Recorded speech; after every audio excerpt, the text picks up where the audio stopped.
चलिए दोस्तों, आज हम लोग करते हैं सिंधु सभ्यता। चलिए दोस्तों, सिंधु सभ्यता के बारे में पहले से पढ़ते हैं दोस्तों। सिंधु घाटी सभ्यता विश्व की सभी सभ्यताओं में से एक प्राचीन सभ्यता है। यानी विश्व की सभी सभ्यताओं में से क्या है, ये एक प्राचीन सभ्यता है। ठीक है दोस्तों। रेडियोकार्बन C14 नवीन विश्लेषण पद्धति के द्वारा सिंधु सभ्यता की सर्वमान्य तिथि 2400 ईसा पूर्व से 1700 ईसा पूर्व तक मानी जाती है। इसका विस्तार त्रिभुजाकार है। दूसरा पॉइंट, सिंधु सभ्यता की खोज कब और किसने की? तो सिंधु सभ्यता की खोज 1921 ईस्वी में राय बहादुर दयाराम साहनी ने की थी। किसने की थी? राय बहादुर दयाराम साहनी ने की थी। कब? 1921 ईस्वी को। कब की थी? तो 1921 ईस्वी को की थी। नेक्स्ट दोस्तों, सिंधु सभ्यता को आदि ऐतिहासिक अथवा कांस्य युग कहते हैं। कांस्य युग क्यों कहते हैं? क्योंकि यहाँ पास कांस्य की वस्तुएं मिलती थी, इसलिए कांस्य युग कहा जाता है। सिंधु सभ्यता का मुख्य निवासी क्या?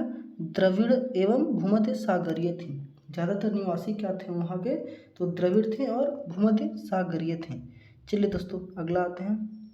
हमारा नेक्स्ट पॉइंट नंबर हमारा थर्ड।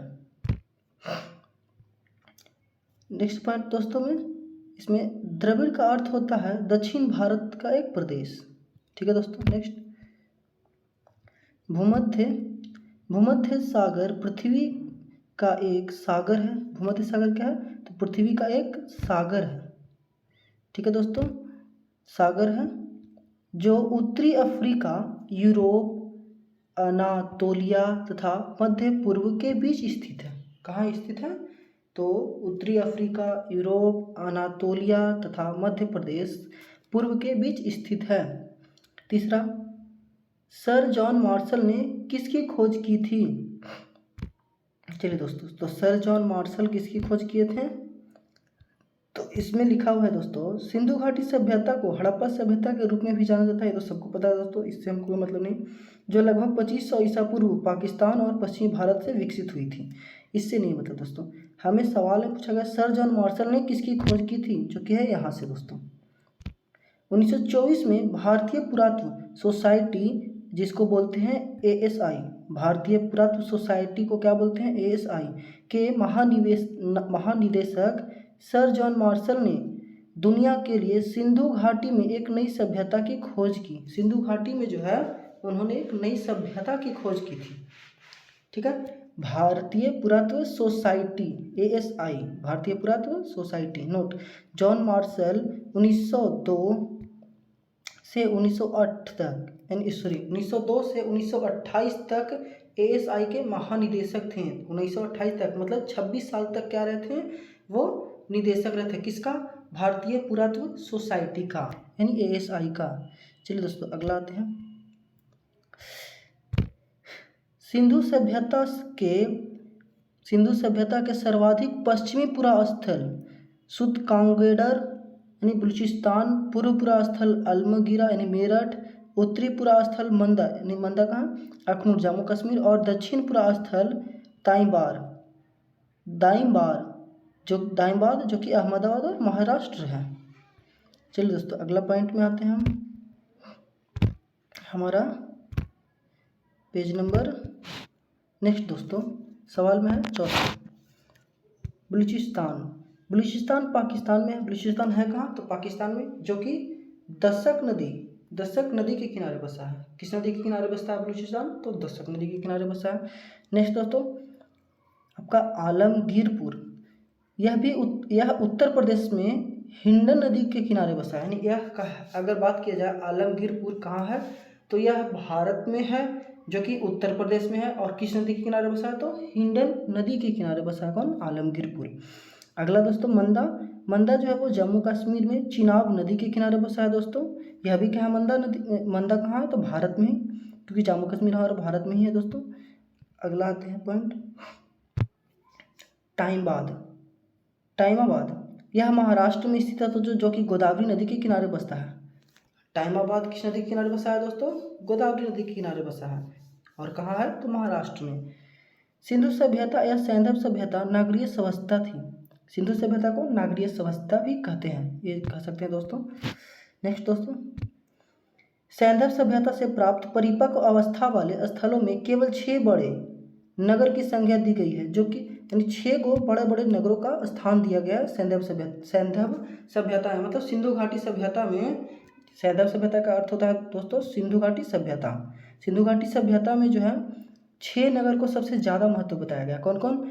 मोहनजोदड़ो, फिर आपका दोस्तों हड़प्पा, फिर है गनवारियावाल, धौरावीरा जिसको बोलते हैं धौलावीरा, राखी गढ़ी और कालीबंगन। ये 6 दोस्तों आपका नगर को सबसे ज़्यादा महत्वपूर्ण बताया गया है। नेक्स्ट दोस्तों आपका स्वतंत्रता प्राप्ति पश्चात हड़प्पा संस्कृति के सर्वाधिक स्थल गुजरात में खोजे गए, यानी स्थल पश्चिम, यानी स्वतंत्रता प्राप्ति के पश्चात जो है हड़प्पा का जितना भी संस्कृति खोजा गया वो गुजरात से खोजा गया कुछ। सिंधु घाटी सभ्यता का सबसे बड़ा स्थल कौन है दोस्तों? तो मोहनजोदड़ो है। सबसे ज़्यादा अगर बड़ा स्थल है तो वो है मोहनजोदड़ो। अगला पॉइंट में आता है दोस्तों, अगला पेज में। जबकि भारत में इसका सबसे बड़ा स्थल राखी गढ़ी है। भारत में कौन है दोस्तों? राखी गढ़ी। हरियाणा के जिंद जिला में स्थित है राखी गढ़ी। राखी गढ़ी कहाँ? हरियाणा में।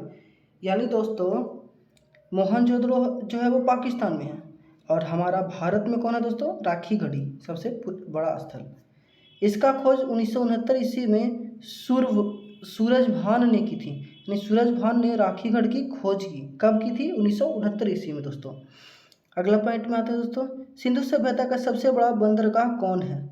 यह कौन था? तो लोथल सबसे बड़ा बंदरगाह था। यानी सिंधु घाटी सभ्यता का सबसे बड़ा बंदरगाह कौन था? तो लोथल। अगला दोस्तों 9वां, कालीबंगा से प्राप्त हुआ था क्या?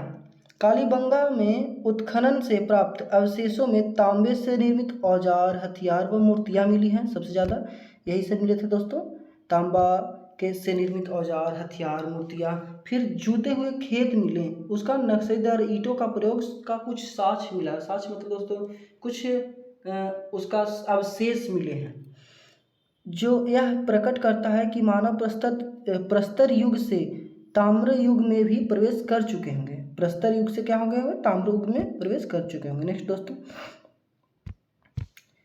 इसमें मिली तांबे की काली चूड़ियों की वजह से ही इसे कालीबंगा कहते हैं। यानी तांबे की जो चूड़ियाँ मिली है दोस्तों, उसकी काली चूड़ियाँ, उसी की वजह से उसको वहाँ कालीबंगम बोला जाता है। मोहनजोदड़ो से प्राप्त स्नानागार संभवतः सिंधु सभ्यता की सबसे बड़ी इमारत है दोस्तों, जिसका मध्य में स्नान कुंड 11.8 मीटर लंबा तथा 7.01 मीटर चौड़ा एवं 2.43 मीटर गहरा है दोस्तों। हमारा अगला पॉइंट में आते हैं दोस्तों 10वां है दोस्तों लोथल एवं कालीबंगा से क्या प्राप्त हुआ था? तो लोथल एवं कालीबंगा से दोस्तों अग्निकुंड प्राप्त हुआ था। मोहनजोदड़ो से प्राप्त एक सील पर 3 मुख वाले देवता पशुपतिनाथ की मूर्ति मिली है। मोहनजोदड़ो से हमें दोस्तों एक मूर्ति मिली है जिस पर 3 मुख वाले आपका देवता है, जिसको बोल सकते हो पशुपतिनाथ की मूर्ति मिली, जिसके चारों ओर हाथी, गेंडा, चीता व भैंस का विराजमान है। नेक्स्ट दोस्तों, मोहनजोदड़ो से नर्तकी का एक कांस्य की मूर्ति मिली है, यानी नाचने वाली, जिसको बोल सकते हैं नर्तिका का एक मूर्ति मिली है कांस्य की, जो कि कहाँ मिली है दोस्तों? मोहनजोदड़ो में। हड़प्पा की मोहरों पर सबसे अधिक एक श्रृंगु पशु का अंकन मिलता है, एक श्रृंगु पशु। नेक्स्ट दोस्तों, यहाँ से प्राप्त एक आयताकार मोहर में स्त्री के गर्भ से निकलता पौधा दिखाया गया है। ठीक है दोस्तों, यानी हड़प्पा में ही। मनके बनाने का कारखाने लोथल एवं चंद्रहुरो में मिले हैं दोस्तों। नेक्स्ट दोस्तों 11वां पॉइंट, आपका सिंधु सभ्यता की लिपि कैसी है? इसकी लिपि भाव चित्रात्मक है, यही दाईं ओर से बाईं ओर लिखी जाती थी। जब अभिलेख एक से अधिक पंक्तियां का होता था तो पहली पंक्ति दाएं से और दूसरी पंक्ति बाएं से लिखी जाती थी दोस्तों। अब आते हैं अगला पेज पे दोस्तों। नोट पॉइंट है कुछ दोस्तों। लेखन कला का उचित प्रणाली विकसित करने वाली पहली सभ्यता सुमेरिया सभ्यता थी दोस्तों। सिंधु सभ्यता के लोगों के नगरों तथा घरों को सजाने के लिए ग्रिड पद्धति अपनाई गई। नेक्स्ट दोस्तों, घरों के दरवाजे और खिड़कियां सड़क की ओर न खुलकर पिछवाड़े की ओर खुलते थे। केवल लोथल नगर के घर दरवाजे मुख की ओर खुलते थे दोस्तों। नेक्स्ट दोस्तों सवाल है 12वां। सिंधु सभ्यता का मुख्य फसल क्या था? तो गेहूं और जौ दोस्तों। सिंधु सभ्यता का मुख्य फसल क्या था दोस्तों? गेहूं और जौ। सैंधव से मिठास के लिए किसका उपयोग करते थे? तो शहद का उपयोग करते थे दोस्तों। यानी सिंधु सभ्यता का जो लोग थे वो मिठास के लिए शहद का उपयोग करते थे। मिट्टी से बने हल का साक्ष्य कहाँ से मिलता है दोस्तों? बनमाली से। नेक्स्ट दोस्तों अगला 15वां सवाल दोस्तों। चावल का प्रथम साक्ष्य कहाँ से प्राप्त होता है? तो रंगपुर एवं लोथल से चावल के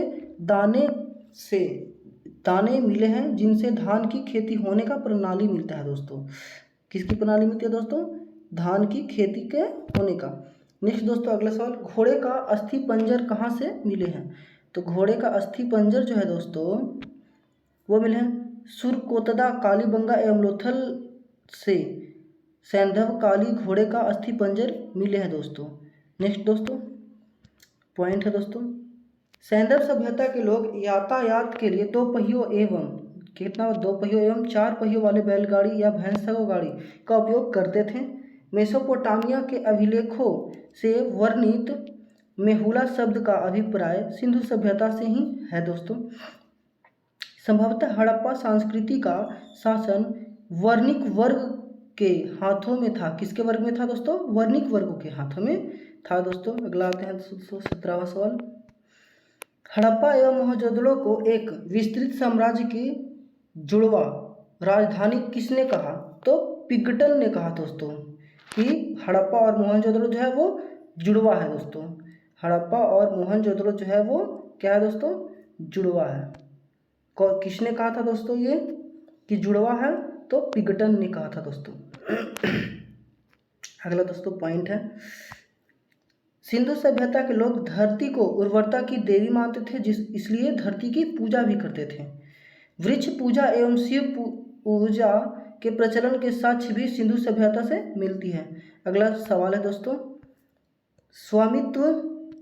स्वामित्व चिन्ह किस सभ्यता की देन है? तो हड़प्पा सभ्यता की देन है दोस्तों। अगला पेज में आता है दोस्तों। इस स्वामित्व चिन्ह के बारे में ही है दोस्तों।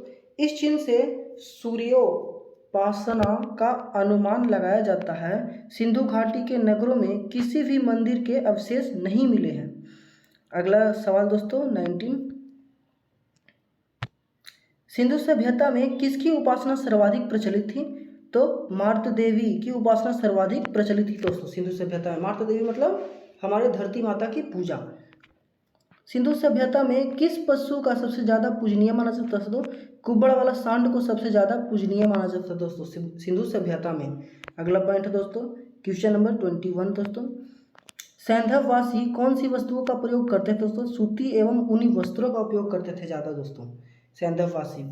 मनोरंजन के लिए सैंधववासी मछली पकड़ते थे, शिकार करते थे, पशु पक्षियों को आपस में लड़ते थे, चौपड़ और पासा खेलना आदि साधनों का उपयोग करते थे दोस्तों। अगला सवाल दोस्तों 22।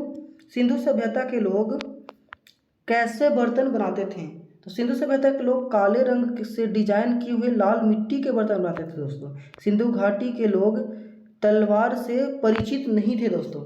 सिंधु घाटी का जो लोग थे वो तलवार से क्या थे दोस्तों? अपरिचित थे। अगला पॉइंट दोस्तों। कालीबंगा एकमात्र हड़प्पा कालीन स्थल था जिसका निचला शहर सामान्य लोगों के रहने हेतु भी किले से घिरा था दोस्तों।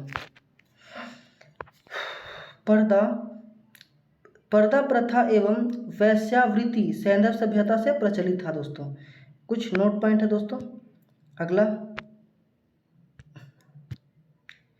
चलिए दोस्तों देखते हैं नोट पॉइंट में हमारा क्या है। हड़प्पा में शव को दफनाने जबकि मोहनजोदड़ो में जलाने की प्रथा थी दोस्तों। यानी हड़प्पा में जो है दोस्तों उसको दफनाया जाता था। किसको दफनाया जाता था दोस्तों? शवों को। और मोहनजोदड़ो में जलाया जाता था। लोथल एवं कालीबंगा में युग्म समाधियाँ मिली है दोस्तों। युग्म क्या मिली है? समाधियाँ। अगला पॉइंट में आते हैं दोस्तों। सैंधव सभ्यता का विनाश का कारण क्या था? सैंधव सभ्यता का विनाश का संभवित कारण बाढ़ था दोस्तों। हो सकता है कि बाढ़ से ही वो क्या हुए, सैंधव सभ्यता नष्ट हो गया। आग में पकी हुई मिट्टी को क्या कहा जाता है दोस्तों? आग में पकी हुई मिट्टी को बोलते हैं टेराकोटा दोस्तों। क्या बोलते हैं दोस्तों? टेराकोटा। अगला पॉइंट दोस्तों, सैंधव सभ्यता के प्रमुख स्थल, नदी, उत्खनन एवं कर्ता एवं वर्तमान स्थिति। ये दोस्तों पॉइंट बाय पॉइंट हम लोग पढ़ते हैं दोस्तों, जो कि उसमें स्थल कहाँ थी, नदी कहाँ थी, कर्ता और वो उसका खोजकर्ता कौन थे दोस्तों, ये सब के बारे में। हड़प्पा के बारे में पहला पॉइंट दोस्तों, हड़प्पा के बारे में दोस्तों पढ़ते हैं। हड़प्पा के बारे में, हड़प्पा रावी नदी के किनारे बसा है दोस्तों, जो कि पाकिस्तान के पंजाब के साहिवाल जिला में स्थित है। हड़प्पा कहाँ स्थित है दोस्तों? पाकिस्तान में स्थित है। कहाँ? पंजाब के साहिवाल जिला में स्थित है दोस्तों। अगला आते हैं दोस्तों उसी के बारे में। इसका खोज कौन किए थे दोस्तों? 1921 ईस्वी में दयाराम साहनी ने, किसने? दयाराम साहनी ने हड़प्पा स्थल की खुदाई सर जॉन मार्शल के नेतृत्व में करवाई थी दोस्तों। दयाराम साहनी के पश्चात माधव स्वरूप ने 1926 ईस्वी से 1934 तक हड़प्पा की खुदाई करवाई। तत्पश्चात 1946 में हड़प्पा की खुदाई का काम सर मॉर्टिमर व्हीलर भारत के पुरातत्व विभाग के निदेशक ने किया। ठीक है दोस्तों। अगला आते हैं दूसरा पॉइंट दोस्तों, मोहनजोदड़ो। मोहनजोदड़ो के बारे में। मोहनजोदड़ो सिंधु नदी के तट पर स्थित है दोस्तों। यह पाकिस्तान के सिंध प्रांत के लरकाना जिले में स्थित है दोस्तों मोहनजोदड़ो का खोज जो है रखलदास बनर्जी ने 1922 ईस्वी में किया था दोस्तों। किसने किया था? रखलदास बनर्जी ने 1922 ईस्वी में मोहनजोदड़ो का खोज किया था दोस्तों। नेक्स्ट है तीसरा, चिन्हबुदड़ो के बारे में। यह सिंधु नदी के किनारे बसा है दोस्तों। यह भी मोहनजोदड़ो जहाँ है वही किनारे चिन्हबुदड़ो भी बसा है दोस्तों। यह सिंध प्रांत पाकिस्तान के नवाब शहर जिला के पास स्थित है दोस्तों।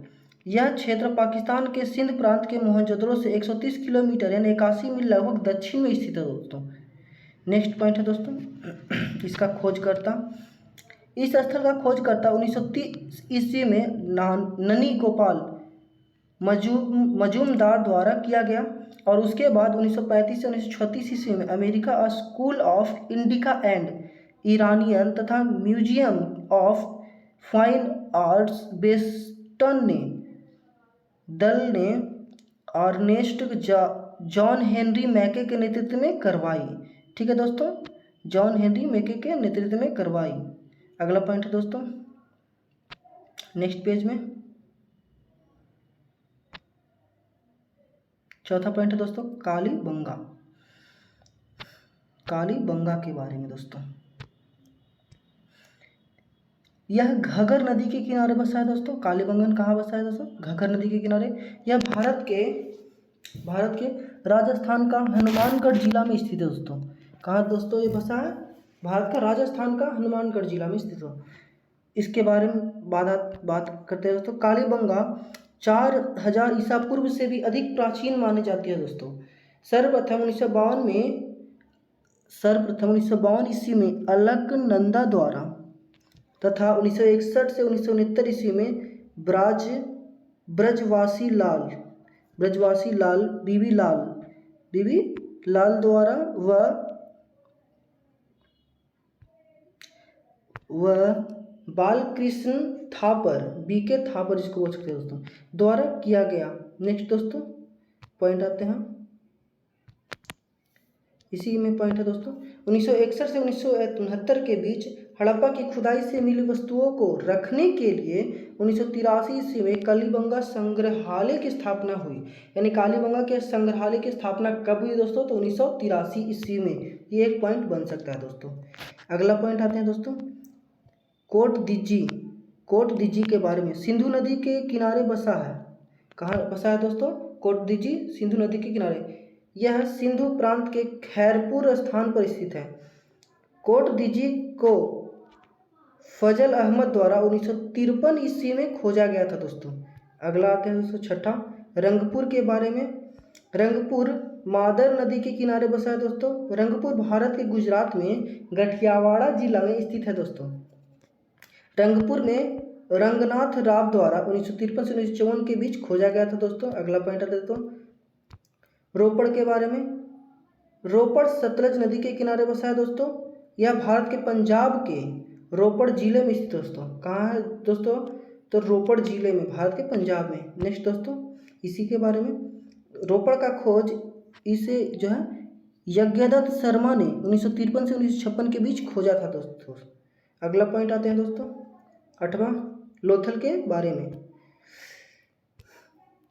यह भागवा नदी के किनारे बसा है दोस्तों।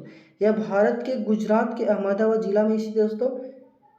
लोथल को रंगनाथ राम ने 1954 ईस्वी में खोजा था। रंगनाथ राम ने कब खोजा थे? 1954 ईस्वी में खोजा था दोस्तों। अगला पॉइंट आता है दोस्तों नौवां, आलमगीरपुर के बारे में। यह हिंडन नदी के किनारे बसा है दोस्तों। आलमगीरपुर भारत के उत्तर प्रदेश मेरठ जिला में स्थित है। कहाँ स्थित है दोस्तों आलमगीरपुर? तो मेरठ में स्थित है, जो कि उत्तर प्रदेश में पड़ता है दोस्तों। आलमगीर का भी खोज किसने किया था? तो यज्ञदत्त शर्मा ने 1958 ईस्वी में खोज किए थे दोस्तों। अगला पॉइंट आते हैं दोस्तों दसवां,